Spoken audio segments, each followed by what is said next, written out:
Here are 9 rock stars who were fired and then they outshined their former bands. This the Rock and Roll Weatherman. My name is Sean Morrison, and this was an article printed in Ultimate Classic Rock. It definitely is interesting, so that's why Mr. Morrison is talking about it. It was published with their publisher that works for the paper. I guess his name is Matthew. If I'm saying it right, Matthew Wilkenig, and you know, as the thing says, as the article says, getting fired sucks even if you're a rock star. And happily, these 9 famous musicians were able to overcome the sting of rejection and not only bounce back but climb higher than their former bandmates.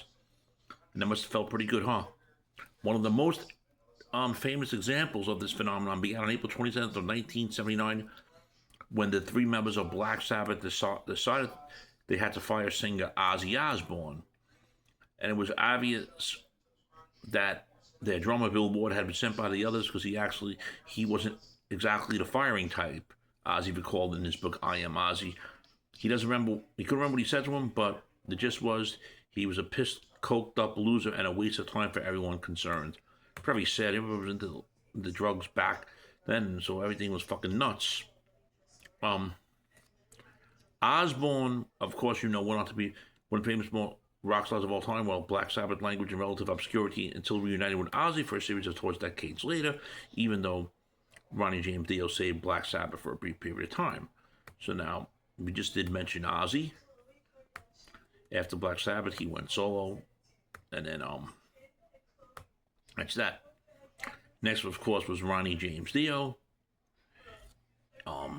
He was pushed out of Rainbow.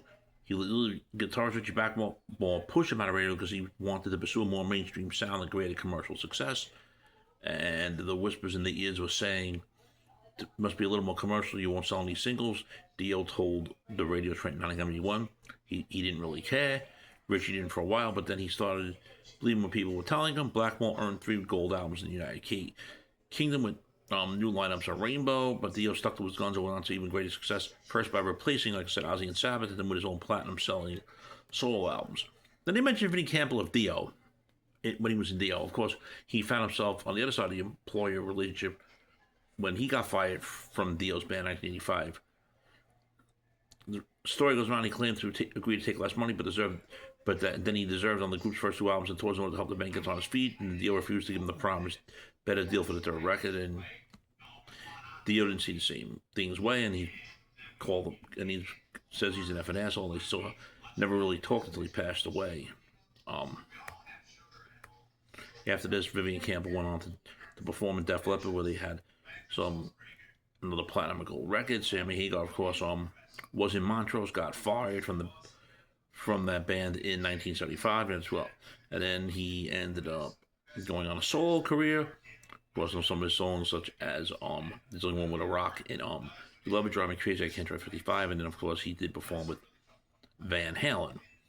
Next interesting one is Axl Rose,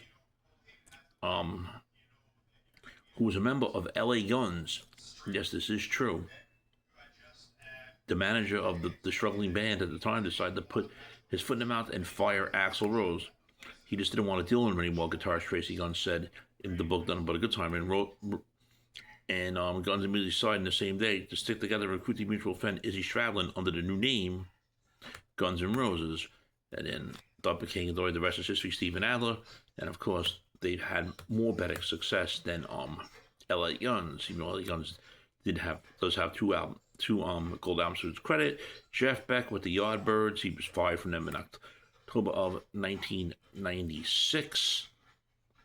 I believe he definitely did have a solo career, I believe. I don't know much. I don't hate Jeff Beck. I'm not into him as much. Oh, he was with the band The Faces. So then we had the Jeff Beck group, and they had some success. Then, of course, Jimi Hendrix, he played with Little Richard. Man, that was a long fucking time ago.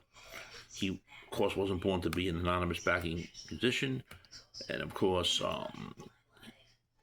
he had the solo career that ended very early, tragically, before his death. And, of course, Lemmy Kilmister, who was in the band Hawkwind, was fired from this influential space rock group in 1975 for a unique reason. Not for doing drugs, but for doing the wrong drugs. Everyone was doing acid. He was just doing speed with it, too. The difference between the 2 highs perfectly explained the difference between expensive, trippy approach of Falkland and bare knuckle sound of the band Lemmy formed after being fired. The rest is history. Then we have Mick Fleetwood and John McVie. They started out with a band called John Mayall and the Blues Breakers.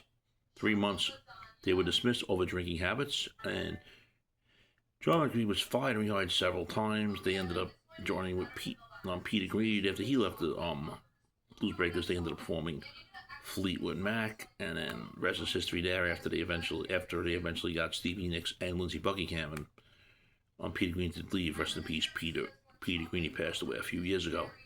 Friends, if you're not subscribed to the Sean Morrison YouTube channel, please do so. Everyone else has to subscribe. Well, thank you very much for the continued love, honor, and support. It's greatly appreciated. So, friends, what do you think about this list with rock stars who were fired and then they outshined their former bands? What are your thoughts? Please leave your comments here. Shame, shame, shame.